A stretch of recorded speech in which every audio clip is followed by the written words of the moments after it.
Olá, seja bem-vindo a mais um encontro do nosso programa Terra, Meu Amor.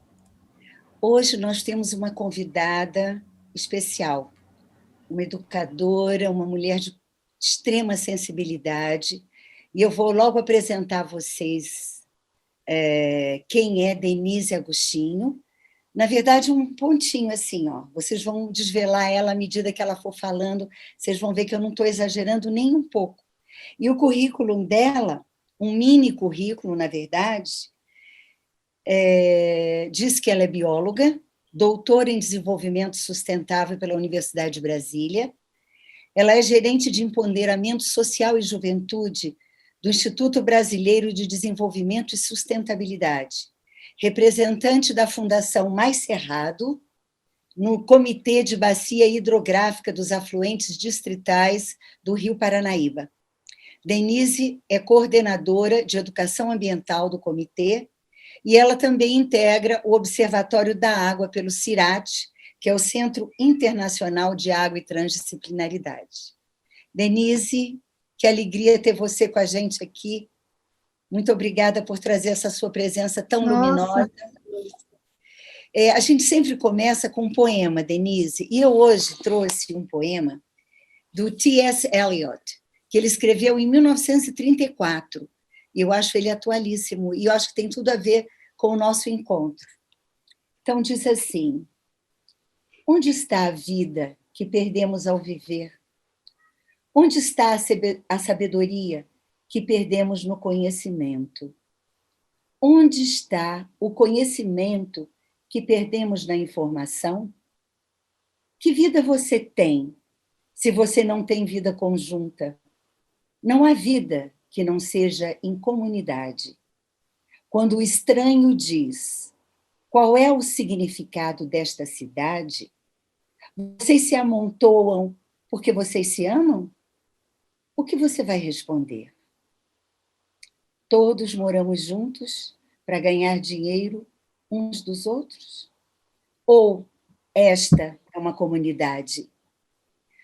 Oh, minha alma, esteja preparada para a vinda do estranho. Esteja preparada para aquele que sabe fazer perguntas.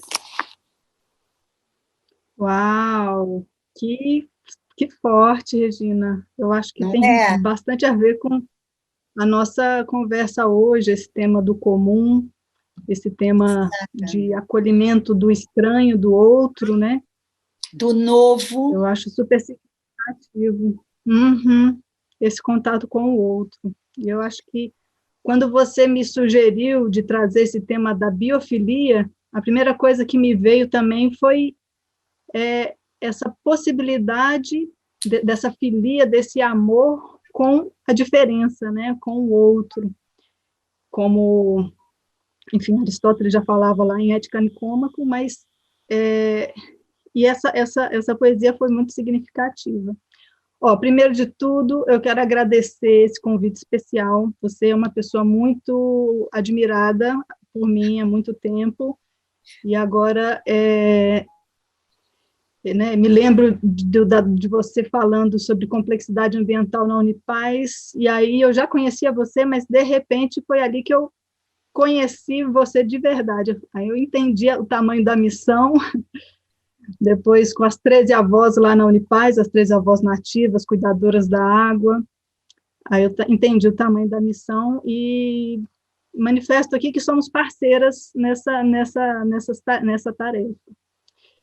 E me sinto muito honrada, e o tema que você trouxe eu acho muito significativo para esses tempos que nós estamos vivendo, né? Tempos em que a alteridade com o nosso semelhante humano já está muito difícil, né? Já é muito difícil.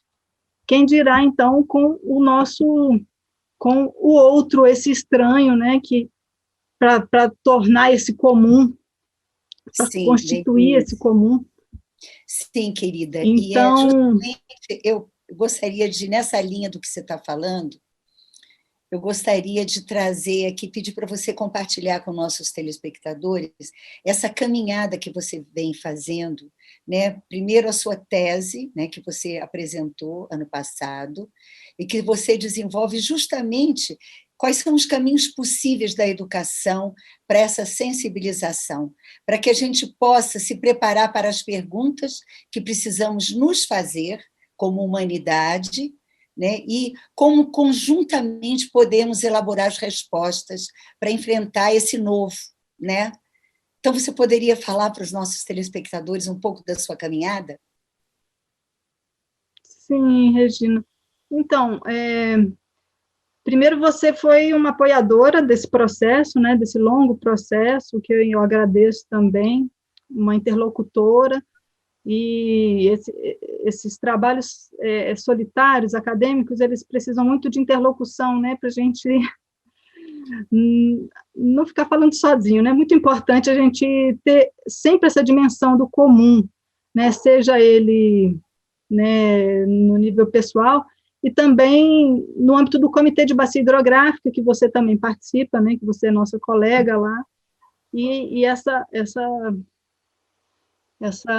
esse espaço do comum ali é muito importante, né, para mim, e essa tese que leva o nome de Crítica da Razão Hídrica, ela provoca justamente essa forma de racionalização que nos aparta da natureza, né? Essa razão que é ratio, que do grego separa, né? Divide. E dessa razão que analisa, nesse sentido, separa, né? Então, eu fiz essa pesquisa de tentar entender novas formas de pensar, sobretudo a água, né? Mas a natureza de uma forma geral, mas me dediquei a isso, né? Então, como a gente estava, né, continuando essa provocação inicial, né, dessa falta de alteridade com o estranho, com o outro, com esse, não só o não humano, mas o mais que humano, né, não é só uma negação, né, o que não é humano também a gente pode entender como mais que humano, e a nossa forma de pensar, ela está muito dirigida a entender a necessidade humana, a perspectiva exclusivamente humana, né? Então, quais eram as pistas para esse novo modo de pensar, né? Então, assim, acredito que esse nosso cogito humano, ele, junto com o método da... Então, eu busquei 2 biofilósofos, o Henri Bergson, com o método da intuição, e o Alfred North Whitehead, que é com o método da especulação. Para o Whitehead, o cogito humano, ele é como se fosse uma pista de decolagem, para a gente pensar além do humano, o mais além que o humano, para a gente especular outras formas de consciência humana. Ele desenvolve todo um sistema especulativo, né? E é possível especular sobre isso. É possível especular a partir da nossa racionalidade. E o Henri Bergson, ele escreve lindamente, ele ganhou o Nobel de Literatura para falar da evolução criadora, né? A criação também como um processo natural, mas um processo criativo, e ele aproxima essas duas coisas, é muito belo, e ele fala que, bom, como pensar o nosso objeto sem dividi-lo, né? Seja a forma racionalista de analisar e separar, seja a forma do empirismo positivista de esquartejar, né? Como Bacon gostaria, esquartejar nosso objeto e matá-lo, né? Como pensar o nosso objeto de conhecimento vivo.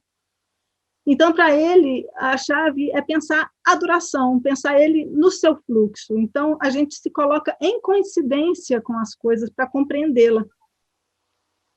né, o método da intuição, ela busca compreender o pensamento enquanto ele mal se distingue do objeto, intuir a duração das coisas. Ele se inspira muito no pré-socrático Heráclito, né, famoso pelo fragmento do rio, né, que o rio, você não entra no rio duas vezes, você não é o mesmo rio também não, pois tudo flui. E, de fato, para ele, a imagem do rio é uma imagem muito forte, porque tudo está em movimento. Como você vai parar as coisas para compreendê-la? Você não vai entender a vida se você parar ela. Para colocar de formas simples, para ele, a questão não é o pensamento, mas é o próprio pensar. Não são as coisas criadas, mas é o ato de criação, é o processo de criação. Não é o poeta, o verso do poeta, é a própria inspiração. Então, para ele é o movimento, é o processo. Então, os dois são filósofos do processo ou filósofos do organismo, que tentam compreender a vida enquanto movimento, né? Eu me lembro aqui agora, só um parêntese, me lembrei aqui agora do João Cabral de Melo Neto, quando ele diz assim, o canto do galo não faz uma manhã. Então, quer dizer, é toda uma complexidade da realidade interagindo, e essa percepção que o humano como testemunha desse processo, como testemunha desse movimento, né, que nesse momento eu acho que, de alguma forma, Denise, esse estranho somos nós mesmos, de alguma forma, diante dessa realidade, desse novo. Né? E você traz essa questão, tanto do Bergson quanto do Whitehead, né? E eu acho muito importante, porque não necessariamente nós vamos encontrar respostas pela nossa cognição, simplesmente. Né? Nós teremos que convocar o afeto, teremos que convocar a nossa sensibilidade, a nossa intuição, né? Resgatar os nossos saberes antigos. Eu estou lendo um livro do Siddhartha Ribeiro, que se chama O Oráculo da Noite, que é sobre os sonhos, que é justamente como que você acessa essas memórias. Né? Então, eu vejo assim, que o momento atual ele é desafiador, sim, mas, ao mesmo tempo, ele é uma oportunidade para justamente a gente abrir uma perspectiva de conexão com a realidade, integrando tudo isso. O que você poderia nos falar a esse respeito, Denise? Sou muito fã do Siddhartha Ribeiro, né? E eu acho maravilhoso ele trazer esse oráculo da noite, né? Que são sonhos, né? E ele andou dialogando com um perspectivismo indígena, né? Que o Schopenhauer, na Queda do Céu, ele fala que nós brancos só sonhamos com nós mesmos, né? Nós não conseguimos nos outrar, não conseguimos pensar, nos colocar no lugar de uma outra forma não humana, né? E isso é muito sintomático nos sonhos, né? Como nós sonhamos. Eu gosto também muito dessa perspectiva neurobiológica, né? Eu tenho pensado esse processo de empatia, né?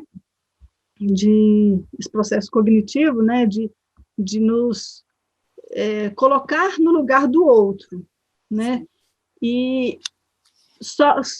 Mas assim, e que esse processo de empatia é uma coisa que a gente tem trazido para o jogo Políticas da Natureza, que, só para fechar ali o link com aquele tema que a gente estava trazendo, né, que aí a gente desenvolveu esse jogo Políticas da Natureza inspirado nesse arcabouço filosófico, só que colocando a filosofia prática.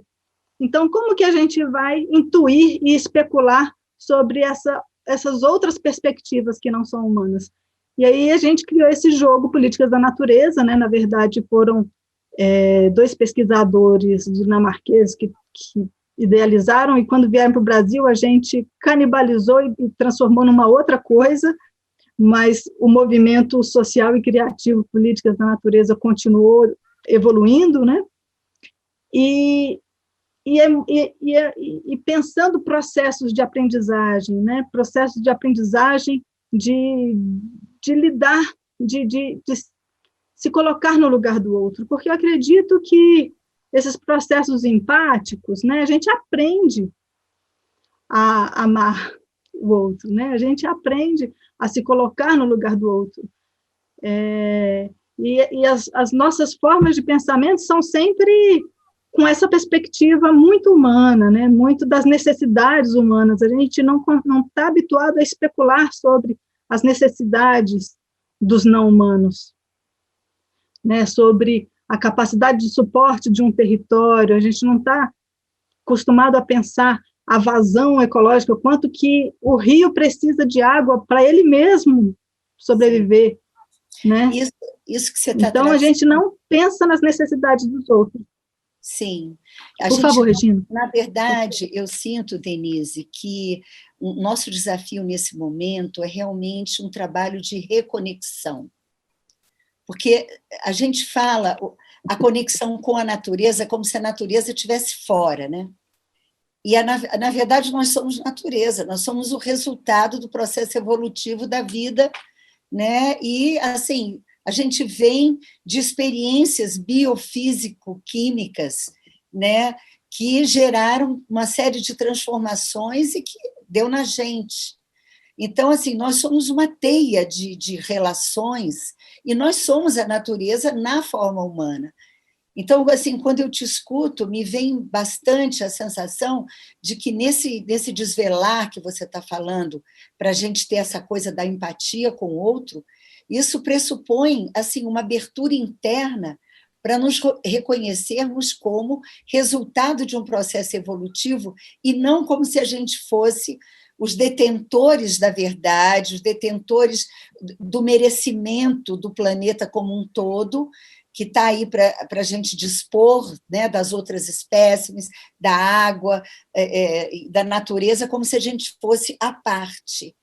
Então, eu vejo assim que um dos nossos desafios, né, da pergunta do estranho é como que nós vamos construir a relação ser humano-natureza, reconhecendo que a gente pertence a uma grande família de irmãos e irmãs não humanos, e nos abrirmos para essa escuta, porque a gente sempre se arvora como se a gente soubesse o que uma árvore sente, o que o golfinho pensa, ou a gente às vezes até pensa que ele não pensa, mas a gente agora, a ciência já provou que ele pensa como golfinho, não é como humano, né? Então, esse aspecto assim, da cognição mesmo, que durante muito tempo a gente achou que era um atributo humano, que a sensibilidade era um atributo humano, que o afeto é um atributo humano, e agora a gente está sendo convidado para abrir o leque dessa compreensão, né, Denise? Como é que você vê assim, esse processo dentro de uma... Já que você trabalha com educação ambiental, como é que você vê esse processo de sensibilização para essa abertura necessária no momento, para que a gente olhe o mundo numa outra perspectiva?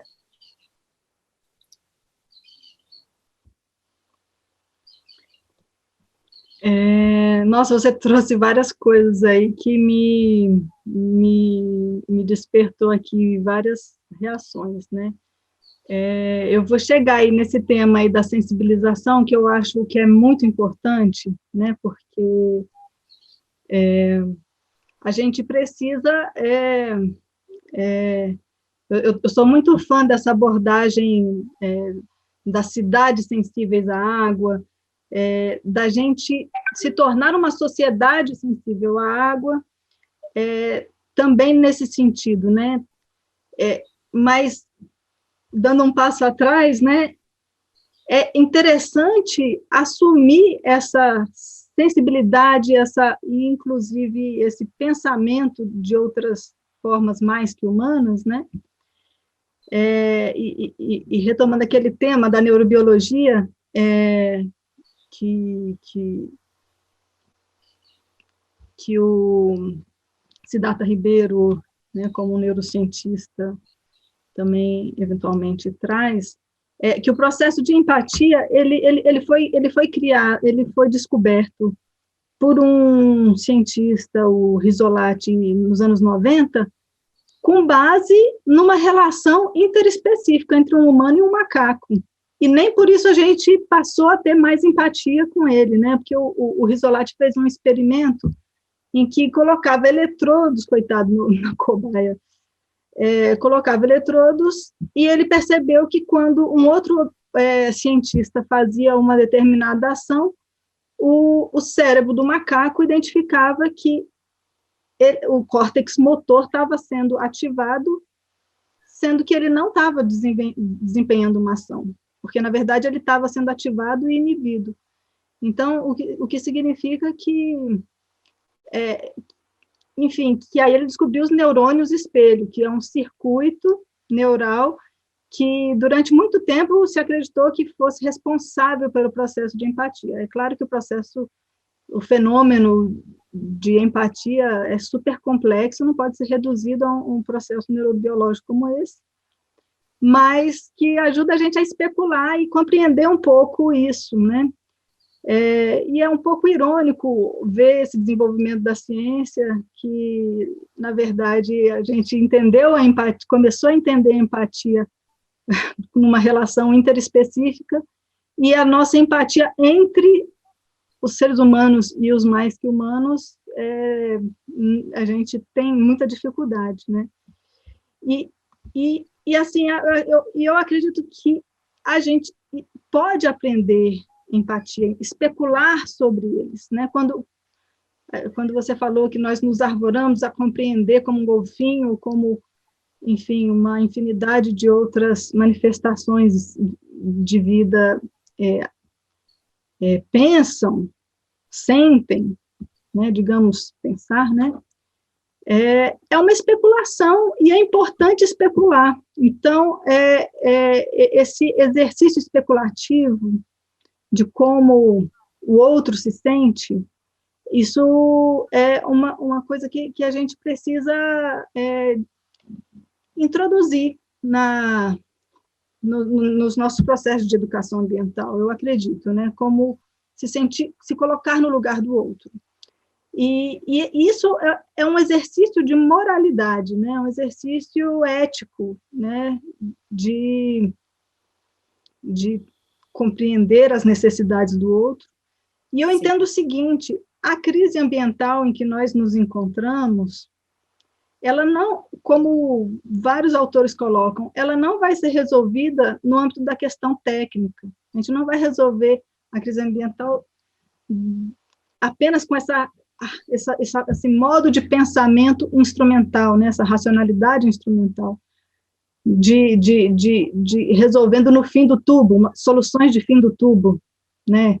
Você destrói tudo que você puder e lá depois você tenta consertar, né? Essa é uma modalidade da racionalidade instrumental. Mas não, a gente precisa de soluções de cunho moral, né? Que envolve o comum, o entre nós. Eu tenho refletido muito, nós lá na Unipaz temos refletido muito sobre essa questão da transdisciplinaridade, né? E você também é do CIRAT, então, assim, talvez assim, um dos caminhos para essa educação transdisciplinar seja justamente a gente integrar, né, as 4 funções psíquicas do que o Jung fala, que é razão, sensação, sensibilidade e intuição, né, no processo de aprendizagem.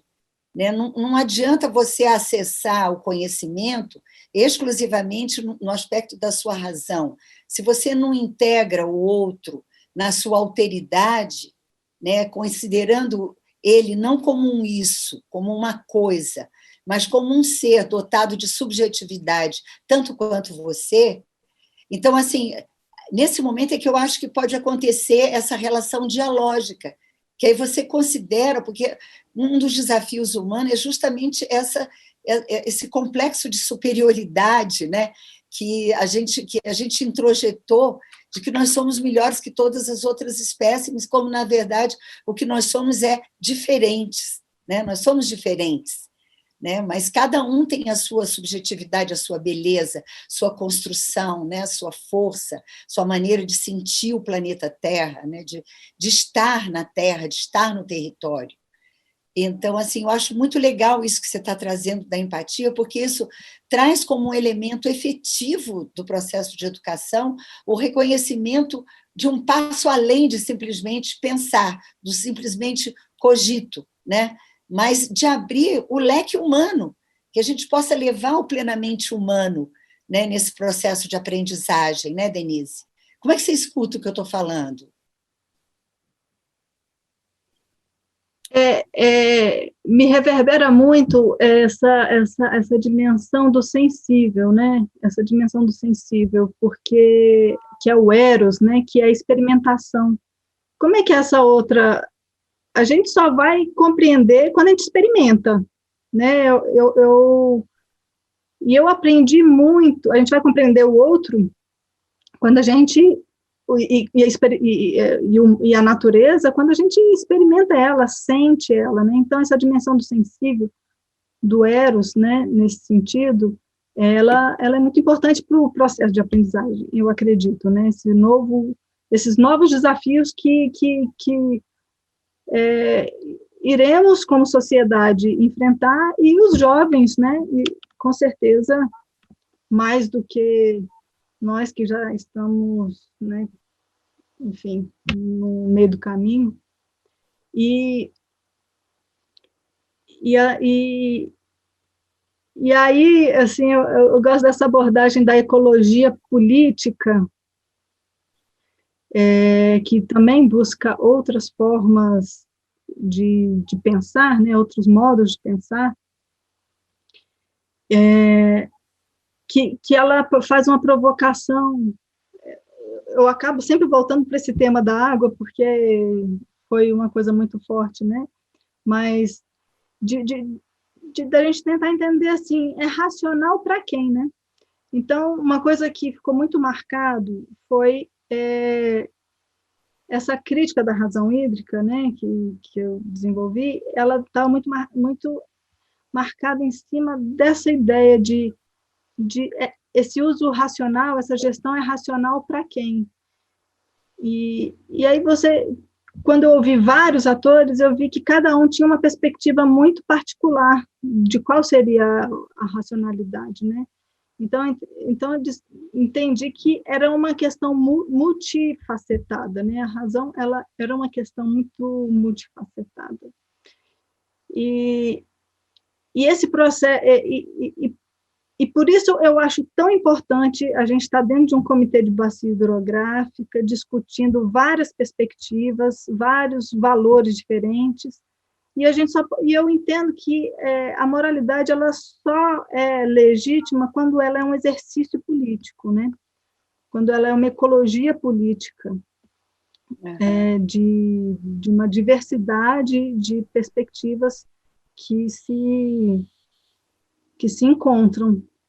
E o comitê que a gente participa, Regina, eu entendo assim que ele é uma arena de disputa de diversas perspectivas, mas ele também tem uma outra virtude, que é o encontro delas, né? Que é o encontro, que é o comum, um projeto comum, como está sendo possível, né? Nós estamos desenvolvendo, colaborando em projetos bonitos, e esse espaço, né, de moralidade enquanto exercício político, ficou bem claro quando nós trouxemos para dentro do comitê o tema das comunidades de assentamentos não ainda regularizados, que precisavam ter acesso à água durante um período de pandemia, né? Todos nós lá da sociedade civil trouxemos esse tema que foi abraçado, né? Acho que foi uma grande vitória quando o comitê abraçou essa questão. Afinal de contas, não é só uma questão de legalidade, de atender ou não comunidades que não são regulares, É uma questão de direito humano, de serviço essencial, e quando a gente fala de saúde pública, não adianta falar para as pessoas lavarem as mãos, não adianta só isolamento social, a gente precisa dessa condição para as pessoas terem água, né?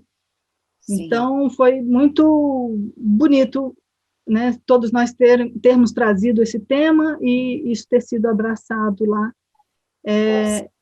Eu acho esse exercício político, né, importante, e inclusive como um exercício pedagógico, né, porque quando a gente também leva o Políticas da Natureza, que é esse jogo com os jovens, eles experimentam o que é esse exercício político, sim, esse parlamento, porque o Políticas da Natureza é um jogo, cada um tem uma perspectiva, assume uma perspectiva de um ente, ou da natureza, ou um ente interveniente numa questão ambiental, e que determinante, uma instituição, ou um coletivo, e a gente pensa esse conflito ambiental juntos, como é que todos podem sobreviver biofísica, social e economicamente, como sim. E é uma forma da gente, e a gente precisa pensar essa educação política, a gente precisa pensar a educação política dos jovens, de como a gente vai dirimir conflitos, como a gente vai resolver problemas juntos, pensar o comum, né? Então, então é a dimensão do sensível, porque você olha no olho do outro, e você especula como eu seria um porta-voz, como é que eu seria o porta-voz do Rio Descoberto, o que eu estou sentindo sendo o Rio Descoberto. Então, é um exercício contemplativo. Nós, infelizmente, estamos chegando no final da nossa entrevista, então, querida, eu quero agradecer muito, e quero dizer, assim, que essa sua fala, ela remete justamente a algo que eu acho fundamental nesse momento, que é uma consciência de cidadania, né? De uma cidadania planetária. E quando você traz uma reflexão conjunta, das pessoas pensarem juntas como lidar com determinada situação, né, nós estamos fortalecendo uma comunidade de aprendizagem. Né? Então, o Roberto Crema sempre diz que ninguém muda ninguém, a gente se transforma no encontro. Então, eu acho que é isso que está colocado no que você trouxe, e é muito importante. Quero agradecer profundamente a sua presença, agradecer a você, telespectador, por ter estado com a gente até agora, e até o nosso próximo encontro.